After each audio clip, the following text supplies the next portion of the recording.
the beach, definitely not the best day to be out there. Winds are starting to calm down for those coastal areas. I mean, don't get me wrong, still breezy, but not as bad as yesterday. But we also do have a high rip current risk, so not going to be the best day to be out there. Highs for the beach are going to be in the mid-60s, around 64. Looking at a moderate UV index, it is sunny out there. Once again, that high rip current risk, it's too cold to swim, so you don't got to worry about any of that. 68 for the rest of us, looking at sunny skies for the rest of today and headed into tomorrow as well. Clear skies all through the night.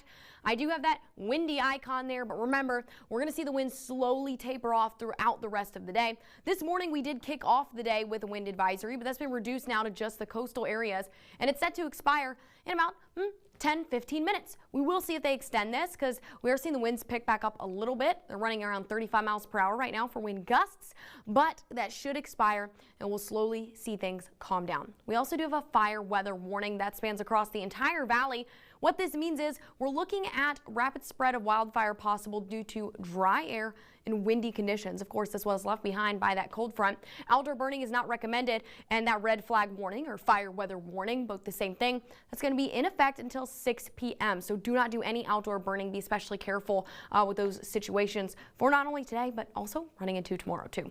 This evening, we're going to see temperatures go down a little bit faster than yesterday, I know, and tomorrow morning it's going to be cold when you wake up. I'm going to count this as cold. A lot of us going to be in the 40s, if not all of us, maybe coastal areas sticking to the 50s, and I would not be shocked if a handful of us in the upper valley saw maybe 39 or 40. We're going to be right there around 40 degrees, so it could be a little bit chilly on your way to work, on your way to school. Then we'll start to see clouds pop back in Wednesday afternoon, and by the way, we're going to be in the 70s tomorrow, so it's not going to be cold on your Wednesday at all by the time we get through the morning. For the next few days, clouds will start to be back in the picture as we look towards our next cold front coming up on Friday.